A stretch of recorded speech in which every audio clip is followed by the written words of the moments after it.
भारत और अमेरिका दोनों के लिए सबसे बुरी खबर आ चुकी है क्योंकि चीन ने अपना सबसे पहला और सबसे ताकतवर सुपर कैरियर पानी में उतार दिया है और चीनी सेना में शामिल भी कर लिया है। जी बिल्कुल, हम बात कर रहे हैं फुजियान की, जो कि चीन का पहला सुपर कैरियर है और यह पहला ऐसा एयरक्राफ्ट है चीन का जो कैटापुल्ट सिस्टम के साथ आया है और इसी वजह से यह ऐसा हथियार है चीन का जो कि अमेरिकी डोमिनेंस को मैच करता है। मैं ऐसा क्यों कह रही हूँ, वह इसलिए क्योंकि इसके पहले चीन के पास 2 एयरक्राफ्ट कैरियर मौजूद है। ऐसा नहीं है कि यह पहला है, ऑलरेडी 2 मौजूद है, लेकिन वह एयरक्राफ्ट कैरियर है और यह सुपर कैरियर है। नहीं डिफरेंस समझे, मैं आपको बताती हूँ। देखिए, जो पहले 2 एयरक्राफ्ट कैरियर चीन के पास ऑलरेडी मौजूद है ना, उनका डिस्प्लेसमेंट 45,000 टन है और जो भारत के पास एयरक्राफ्ट कैरियर है INS विक्रांत, उसका जो टोटल डिस्प्लेसमेंट है वह भी 45,000 टन है, यानी कि वह भारत के लेवल का एयरक्राफ्ट कैरियर है। लेकिन जो यह नया आया है फुजियान, जो कि कल चीनी सेना में शामिल कर दिया गया और अब चीनी सेना इसे ऑपरेट कर रही है दक्षिण चीन सागर में, यह उससे डबल है साइज में। जी बिल्कुल,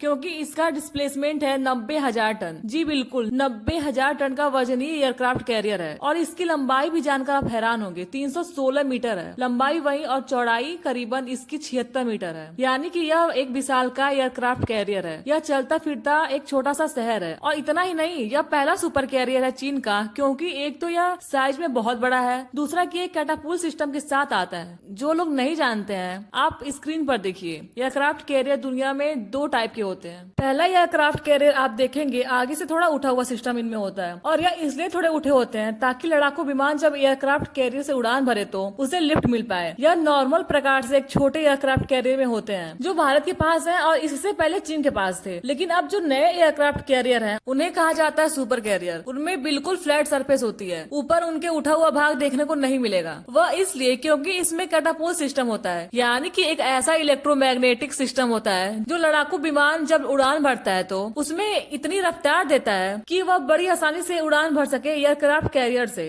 यहाँ आपको कोई चीज नहीं करनी पड़ेगी और कोई लिफ्ट सिस्टम नहीं लगाना पड़ेगा, ऐसा कुछ नहीं करना पड़ेगा क्योंकि हम मच मोर एडवांस होते हैं और इसी वजह से एयरक्राफ्ट कैरियर पर जगह भी बचती है जिससे कि आप ज्यादा से ज्यादा लड़ाकू विमान अंदर रख सकेंगे। इसीलिए इलेक्ट्रोमैग्नेटिक सिस्टम बहुत ज्यादा हाई एडवांस एयरक्राफ्ट कैरियर में भी आपको देखने को मिलेगा। मेनली जो सुपर पावर कैरियर है, यानी कि जो अमेरिका के एयरक्राफ्ट कैरियर है, और इसीलिए चीन का जो यह पहला एयरक्राफ्ट कैरियर कैटापुल्ट सिस्टम के साथ आया है जिसे कहा जाता है फुजियान, यह बहुत ज्यादा सिग्निफिकेंट रखता है। और यकीन मानिए, अमेरिका के साथ साथ भारत के लिए भी एक बहुत बैड न्यूज है। और पहले अमेरिका की बात करें तो उसके लिए बुरी खबर क्यों है, वह इसलिए क्योंकि चीन के पास अब कैपेबिलिटी आ चुकी है कि वह अमेरिका के टक्कर का सुपर पावर कैरियर बना सकता है और चीन अब ऐसे ही ज्यादा एयरक्राफ्ट कैरियर तैनात करेगा और अमेरिका की तरह दुनिया भर में अपनी नौसेना को फैलाएगा। और अभी तक चीन की नौसेना आपको दक्षिण चीन सागर में, पैसिफिक सागर में और ज्यादा से ज्यादा आपको हिंद महासागर में देखने को मिलती थी,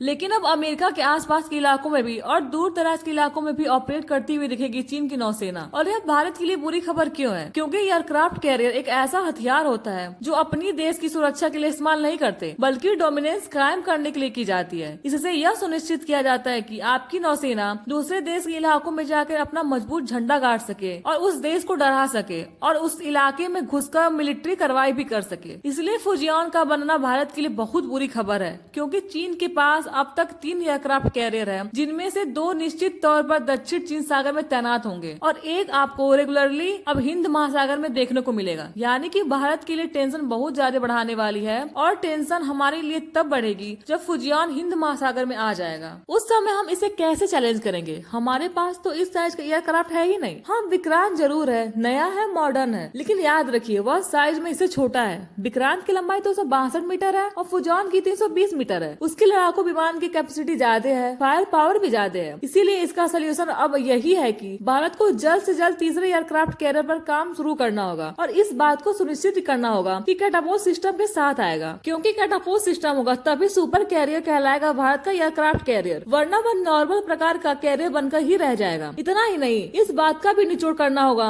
कि अभी जो एयरक्राफ्ट कैरियर है उसका डिस्प्लेसमेंट 40,000 टन है और दूसरे का 45,000 टन है, लेकिन इस बार तीसरा एयरक्राफ्ट कैरियर 80,000 टन से नीचे काम तो बिल्कुल नहीं चलाने वाला है और यह काम जल्द से जल्द शुरू करना पड़ेगा। वैसे मैं आपको बता दूं, भारत ऑलरेडी प्लान कर रहा है तीसरे एयरक्राफ्ट कैरियर का, लेकिन अभी हमने फास्ट ट्रैक नहीं किया है। उम्मीद की जानी चाहिए फुजियान के आने के बाद भारत उस प्लान को न सिर्फ फास्ट ट्रैक करे बल्कि उसमें चेंज करे ताकि ताकि वह फुजियान को टक्कर दे सके। हालांकि आपका इस पे क्या व्यू पॉइंट है कमेंट में जरूर बताएं। अब तक वीडियो में जुड़े रहने के लिए धन्यवाद। मिलते हैं अगले वीडियो में।